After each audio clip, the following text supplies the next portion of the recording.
Au moins 32 Palestiniens tués dans des frappes aériennes israéliennes à Gaza ce dimanche, alors que Benyamin Netanyahou va rencontrer le président Trump à Washington. Des manifestants continuent de faire pression sur Benyamin Netanyahou pour accélérer la libération des 24 otages israéliens qui seraient toujours gardés captifs par le Hamas. Après plusieurs jours de pluie torrentielle, le Midwest et le sud des États-Unis sont touchés par d'importantes inondations ayant causé la mort d'au moins 18 personnes. L'Allemagne commémore le 80e anniversaire de la libération du camp de concentration de Buchenwald. L'ancien président allemand Christian Wulff a mis en garde contre la montée de l'extrême droite. Au moins 32 Palestiniens ont été tués dans des frappes aériennes israéliennes à Gaza, principalement des femmes et des enfants. Dimanche, une attaque a visé une tente et une maison à Khan Younes, dans le sud de l'enclave, tuant 5 hommes, 5 femmes et 5 enfants. Une autre frappe sur le camp de réfugiés de Jabalia dans le nord a tué au moins 4 Palestiniens. Enfin, à Gaza City, ce sont 6 personnes qui faisaient la queue pour obtenir du pain qui ont perdu la vie. Israël a repris la guerre il y a 3 semaines après la rupture d'un cessez-le-feu fragile avec le Hamas.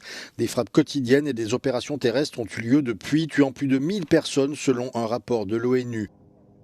Ces attaques surviennent alors que le Premier ministre israélien Benyamin Netanyahou se prépare à rencontrer le président américain Donald Trump à la Maison-Blanche ce lundi. Benyamin Netanyahou a déclaré qu'il informerait le président américain des derniers développements et discuterait des prochaines étapes de la guerre. Plusieurs dizaines de manifestants se sont rassemblés ce lundi devant le domicile de Benyamin Netanyahou à Jérusalem, appelant à un accord garantissant la libération de tous les otages. Ce rassemblement marque les 18 mois écoulés depuis l'attaque du 7 octobre. La grand-mère d'un otage a saisi cette occasion pour adresser un message au Premier ministre israélien.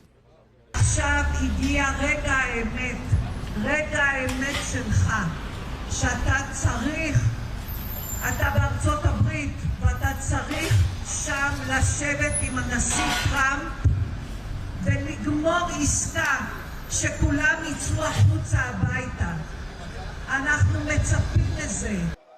Une rencontre entre Benyamin Netanyahou et Donald Trump est prévue plus tard dans la journée à Washington, notamment pour discuter de la guerre à Gaza. Cela fait maintenant 1 mois que le cessez-le-feu a été rompu par Israël dans l'enclave. Les négociations sur la deuxième phase de l'accord de trêve entre l'État hébreu et le Hamas ayant échoué. Israël a depuis lors bloqué toute livraison d'aide humanitaire à Gaza. 10 jours après le puissant séisme qui a ravagé le Myanmar, les opérations de recherche de survivants ont pris fin ce lundi. Mais les secours continuent de déblayer les décombres de Naypyidaw, la capitale du pays, où de nombreuses zones sont toujours sans électricité ni communication. Le séisme, d'une magnitude 7,7, a frappé une grande partie du pays, causant d'importants dégâts dans 6 régions et États. La junte a communiqué dimanche un nouveau bilan, faisant état de plus de 3500 morts, 5000 blessés et 210 personnes toujours portées disparues dans ce tremblement de terre massif qui a touché Mandalay, la deuxième ville du pays. Les rebelles houthis du Yémen affirment qu'au moins 2 personnes ont été tuées ce week-end dans des frappes américaines nocturnes sur la ville de Saada. L'intensification de la campagne militaire américaine a tué au moins 69 personnes au Yémen selon le groupe rebelle. Mais des images mises en ligne par Donald Trump vendredi suggèrent que le nombre total de morts pourrait être nettement plus élevé. Le président américain a en effet publié sur X une vidéo qui semble montrer une frappe de drone sur plus de 70 personnes rassemblées en cercle. Donald Trump prétend qu'il s'agissait d'un groupe de Houthis recevant des instructions en vue d'une attaque. Mais selon l'agence de presse yéménite contrôlée par les rebelles, les personnes visées s'étaient réunies pour une célébration de l'Aïd à Hodeïda et n'avaient aucun lien avec les attaques des Houthis contre des navires en mer Rouge.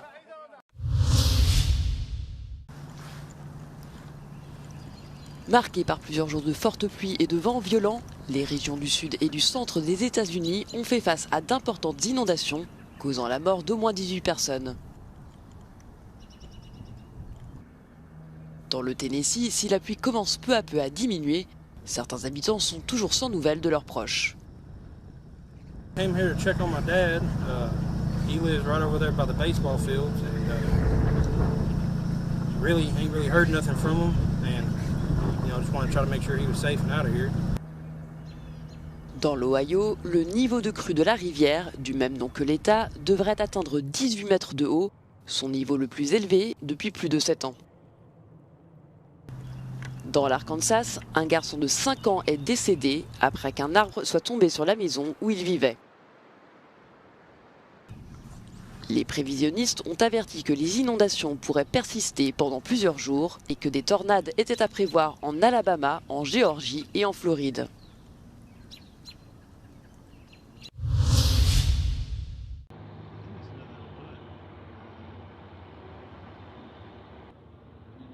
L'Europe est lancée dans une course au réarmement. Les États-Unis se désengagent du continent. Or, les Européens dépendent du soutien militaire américain pour assurer leur défense.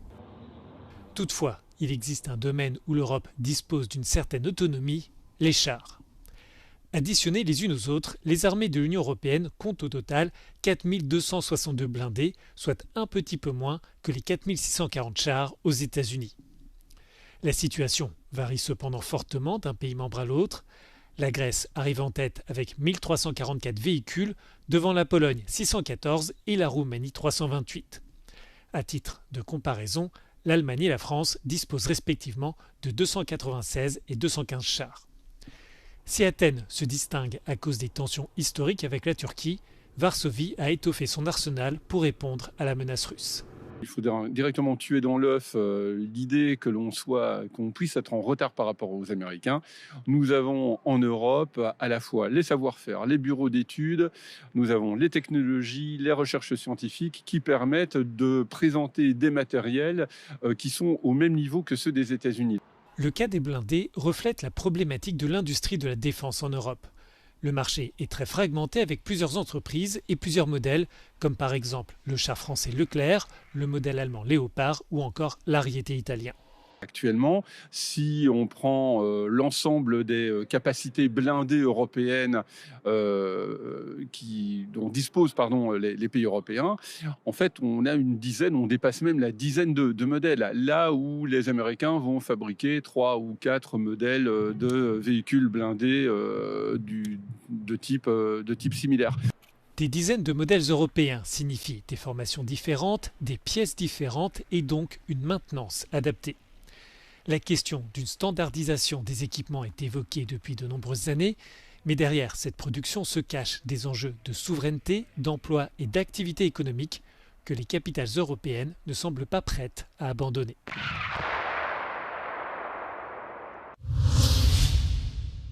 Condamnée la semaine dernière pour détournement de fonds publics et frappée d'inéligibilité, Marine Le Pen s'est adressée à une foule de ses partisans dimanche à Paris. La chef de file de l'extrême droite française a déclaré qu'elle avait combattu l'injustice pendant 30 ans et qu'elle était prête à poursuivre ce combat. Le Pen a qualifié la décision de la barrer de la présidentielle 2027 d'attaque contre la volonté du peuple. Ils sont pour moi évidemment, une raison supplémentaire de ne rien lâcher. Et que chacun soit rassuré. Je ne lâcherai rien. L'humiliation, tout comme la vengeance ou le concept de tableau de chasse judiciaire, tout cela est à l'opposé de l'idée que je me fais de la justice. Tout cela me fait horreur. Des milliers de ses supporters se sont rassemblés pour ce qui était présenté comme une manifestation, mais que les observateurs ont estimé avoir tout l'air d'un meeting de campagne.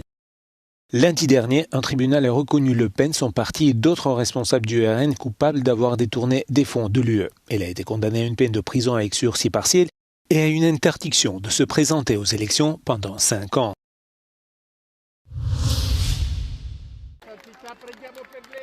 Le pape François a fait une apparition surprise sur la place Saint-Pierre au Vatican ce dimanche matin lors d'une messe spéciale pour les malades et les professionnels de santé. C'est sa première apparition publique au Vatican depuis sa sortie de l'hôpital 2 semaines plus tôt, après une longue convalescence causée par une pneumonie. Le souverain pontife a dédié sa prière de l'Angélus aux médecins, infirmières et professionnels de santé du monde entier. Il a également souhaité la paix dans les endroits touchés par la guerre, ainsi que de l'aide pour la Birmanie et Haïti.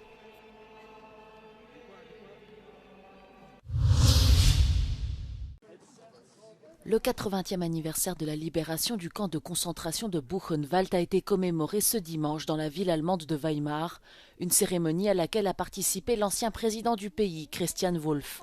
Dans un discours prononcé à cette occasion, il a mis en garde contre la radicalisation et l'extrême droite.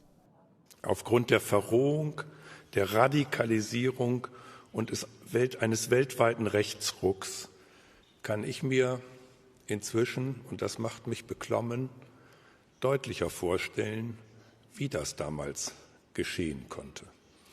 Das ist für mich erschreckend, sodass ich es für zwingend halte, dass die heutigen Generationen ihr Engagement verstärken, für unsere Werte aktiv mit Mut und Haltung einzutreten, um Dämonen des 19. und 20. Jahrhunderts nicht zurückkehren zu lassen.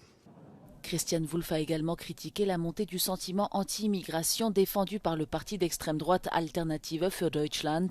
L'ancien président, membre du parti Union chrétienne-démocrate, a plaidé pour un engagement actif en faveur de la démocratie.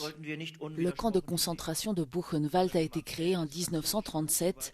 Quelques 56 000 détenus y ont péri de faim, de froid, de maladie ou après avoir été exécutés, et plus de 20 000 au camp de Mittelbau-Dora, annexe de Buchenwald destiné à la fabrication de missiles V2. Les deux camps ont été libérés le 11 avril 1945.